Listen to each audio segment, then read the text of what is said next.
Purification of colloidal solution के अंतर्गत एक हम लोग पढ़े थे डायलाइसिस अपोहन, यानी कोलाइडी विलयन का शुद्धिकरण। ठीक है, इससे आगे क्या होगा, सेकेंड मेथड आपका आएगा, दूसरा आपका आएगा इलेक्ट्रोडायलाइसिस। इलेक्ट्रोडायलिसिस वैद्युत अपोहन, सेम वही प्रक्रिया है लेकिन वही इलेक्ट्रिसिटी के द्वारा किया जाता है। इसमें सेम क्या किया जाता है, चलिए समझिए। फिगर बनाते हैं।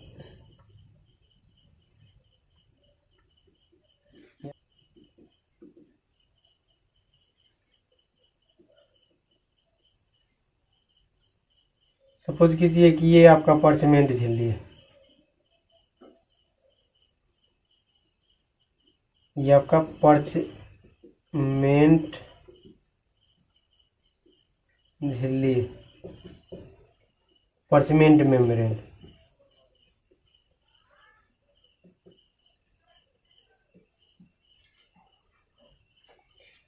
इसमें क्या कीजिए कि कोलाइडल सॉल्यूशन को आप पुट कर दीजिए,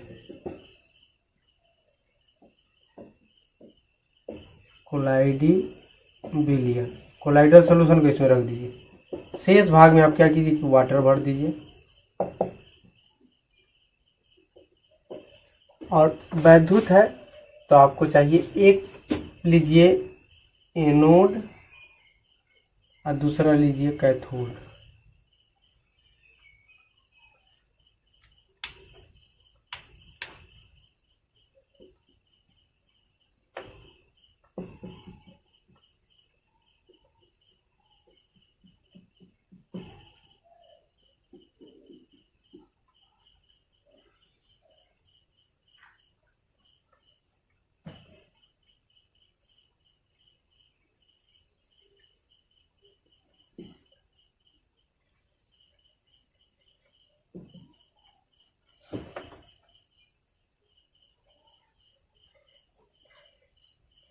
मान लीजिए कि कोलाइडी विलयन में अशुद्धि के रूप में आपका NaCl है, यह अशुद्धि है, इम्प्योरिटीज है। ठीक है, यह इम्प्योरिटीज आपका अशुद्धि के रूप में। ये पानी रख दिए,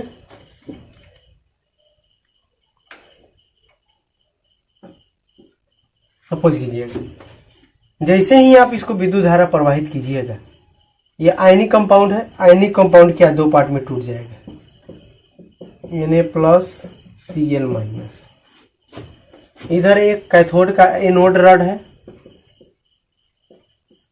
इधर एक कैथोड रड है।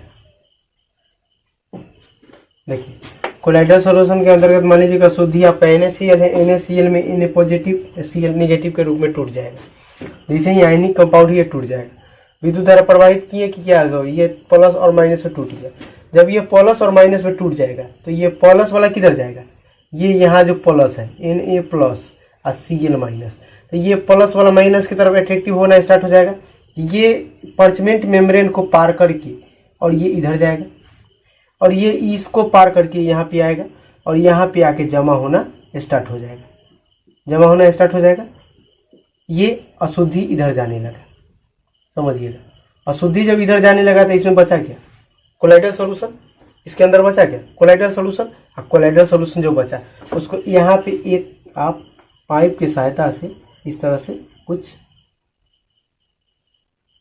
इस तरह से बना हुआ है। ठीक, पानी को निकाल दीजिए, वाटर को यहाँ से इंक्लूड कर निकाल दीजिए।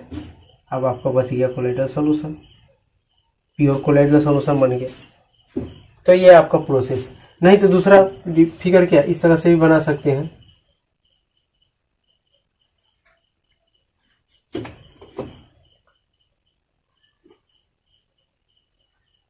मान लीजिए कि यह कोलाइडल सॉल्यूशन है। ठीक है,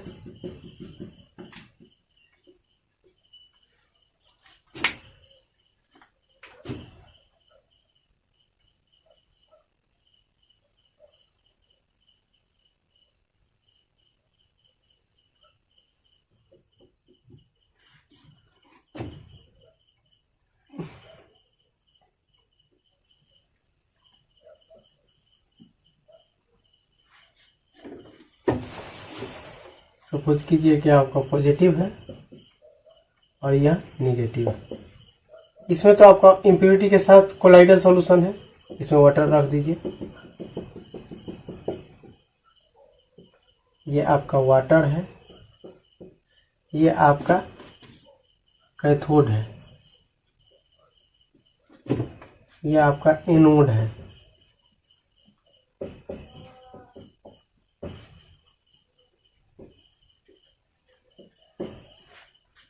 जैसे ही विद्युत धारा प्रवाहित कीजिएगा कि यह दो पार्ट में टूटेगा, इसके अंदर मान लीजिए वही अशुद्धियां NaCl, यह दो पार्ट में टूटेगा और पानी है, पानी के साथ क्या होगा, भिगोएगा। अब भिगोने के बाद क्या होगा, प्लस माइनस रूप में टूटेगा और जैसे ही घुलेगा कि इसका आकार बहुत छोटा हो जाता है। आकार छोटा होने के कारण इसके अंदर चला आएगा और यह धीरे धीरे कहाँ पे, यहाँ पे पॉजिटिव वाला यहाँ पे आके इकट्ठा होने लगेगा और निगेटिव वाला यहाँ पे आके इकट्ठा होने लगेगा। फिर इस कोलाइडल सॉल्यूशन निकाल लीजिए, हो गया शुद्ध। इसके लिए यह प्रोसेस जो किया जाता है, यह सेम प्रोसेस इलेक्ट्रोडायलिसिस, वह शरीर में अगर किडनी काम नहीं करता है, चलिए थोड़ा डीपली चलते हैं। शरीर में किडनी, मनुष्य के शरीर में किडनी काम नहीं करता है तो उसे रीनल डिजीज कहा जाता है। शरीर में किडनी काम करना जब बंद कर देता है तो उसे रीनल डिजीज कहा जाता है। जब किडनी काम करना बंद कर देता है, किडनी का काम क्या होता है, ब्लड को प्यूरिफाई करना, ब्लड भी कोलाइडल सॉल्यूशन है, ब्लड को प्यूरिफाई करना।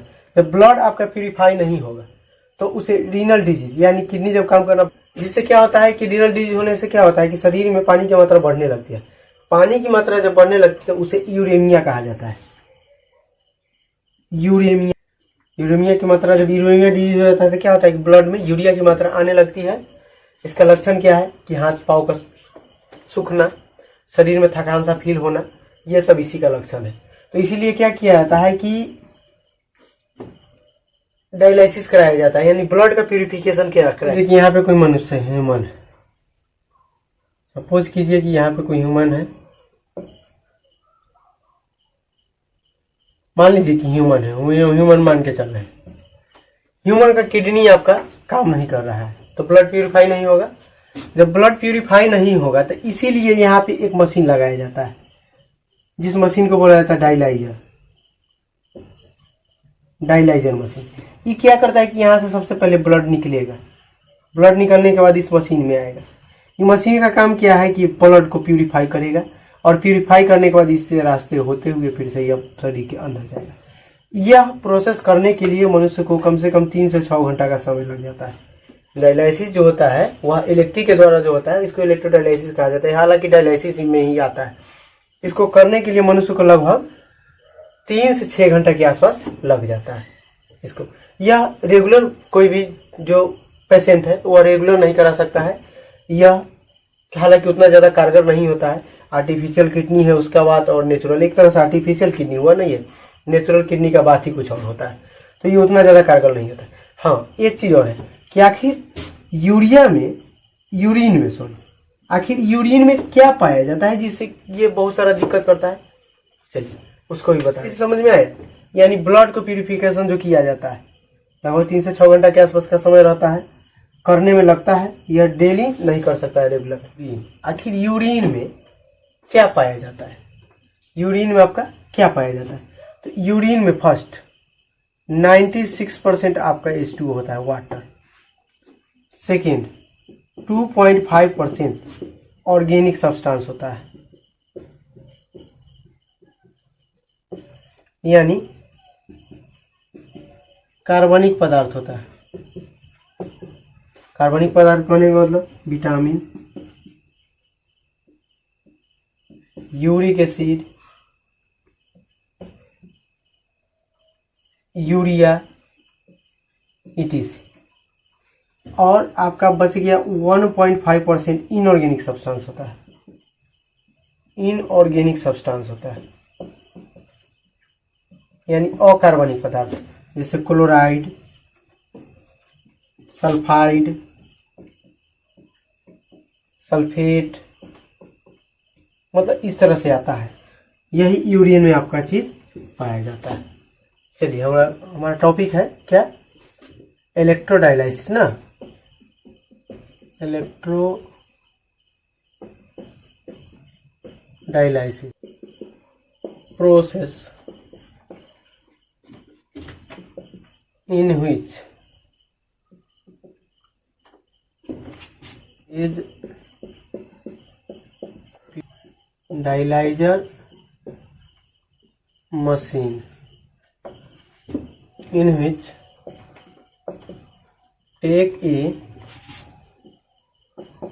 container and keep water and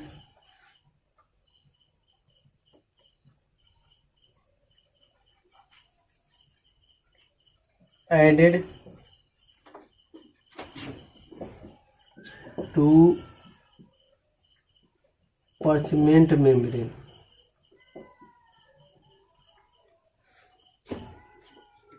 and added anode plate in one side and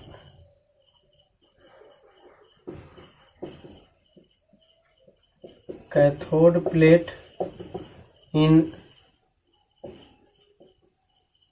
another side of container and keep colloidal solution parchment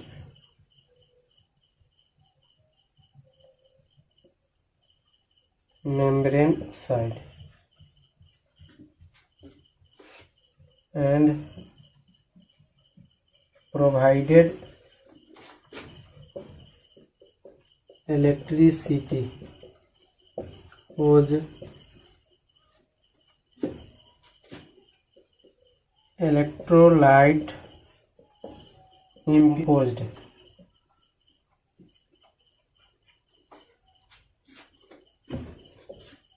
into positive and negative and positive attracted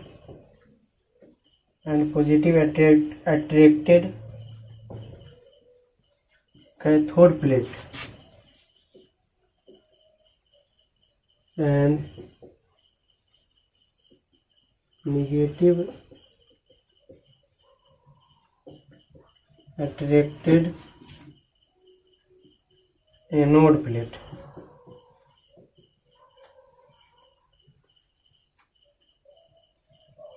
and colloidal solution is purified। एक बार नहीं दिखे इसलिए हम पढ़ देते हैं। This is the process in which colloidal solution is purified by the dialyser machine. Dialyser machine के द्वारा किया जाता है। इन विच टेक ए कंटेनर, इसमें क्या लिया था, एक बर्तन लिया जाता है एंड कीप वाटर, उसमें वाटर रख दिया जाता है। एडेड पर्चमेंट मेम्ब्रेन, दो पर्चमेंट मेम्ब्रेन को रख दिया जाता है। उसके बाद क्या किया, पर्चमेंट मेम्ब्रेन के सहारे क्या किया, एक एनोड एक कैथोड दोनों साइड से लगा दिया जाता है। फिर उस पर्चमेंट मेम्ब्रेन के बीच में container and keep colloidal solution रखा जाता है और उसके बाद क्या किया जाता है, in parchment membrane side and provided electricity whose electricity impurities are decomposed. उस इम्प्यूरिटीज इलेक्ट्रोलाइट सब्सटेंस है, इलेक्ट्रोलाइट सब्सटेंस वो डिकम्पोज हो जाएगा into positive and negative. Positive और निगेटिव में टूट जाएगा और टूटने के बाद क्या होगा, पॉजिटिव आपका कैथोड की तरफ और निगेटिव एनोड की तरफ आकर्षित होने लगेगा। Negative and positive attracted cathode plate and negative attracted anode plate and colloidal solution purified. ये हो गया आपका। इस प्रक्रिया में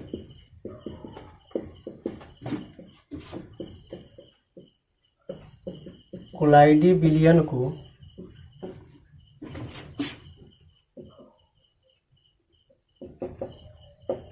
डायलाइजर मशीन द्वारा या के द्वारा शुद्ध किया जाता है। इसमें एक बर्तन लेकर 2 परचमेंट झिल्ली को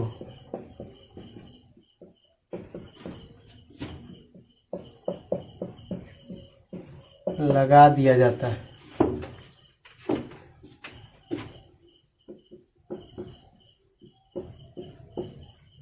तथा उसमें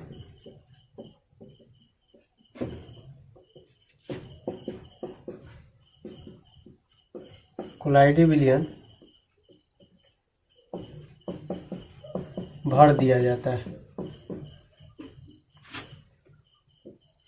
तथा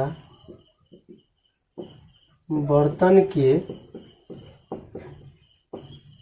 शेष भाग में जल भर दिया जाता है। मतलब दोनों वाला जो छोड़ के था कोलाइडी विलयन इस तरह से था, इसमें कोलाइडी विलयन इधर से पानी इधर, एवं एक तरफ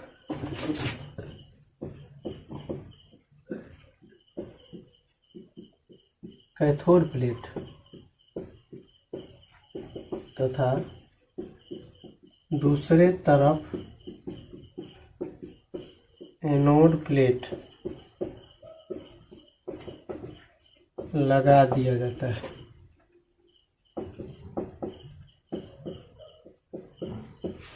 एवं दोनों प्लेट को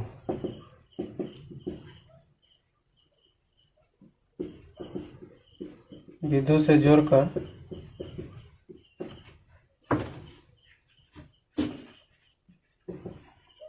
विद्युत धारा प्रवाहित कराया जाता है, जिससे वैद्युत अपघट्य अशुद्धियां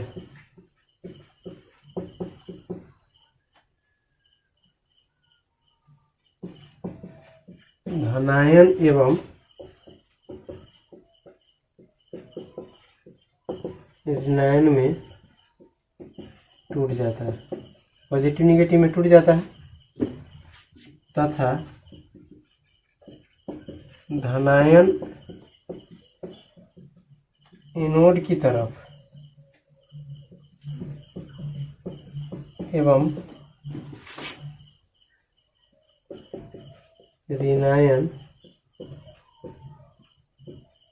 कैथोड की तरफ, धनायन कैथोड की तरफ, धनायन एनोड की तरफ, उल्टा लीजिए, ऋणायन में टूट जाता है तथा धनायन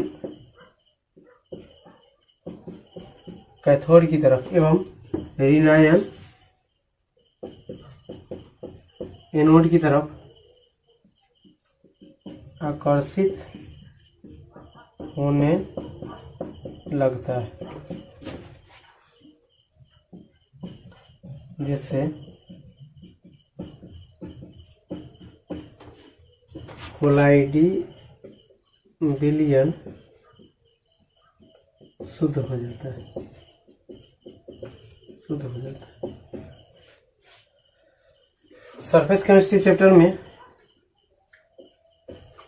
जो भी टॉपिक है धीरे धीरे करके अपलोड कर दिया जाएगा, आप लोग देख लीजिएगा। जो भी डाउट होगा आप कमेंट में आप बोल सकते हैं। वीडियो अच्छा लगता है तो लाइक कीजिए, शेयर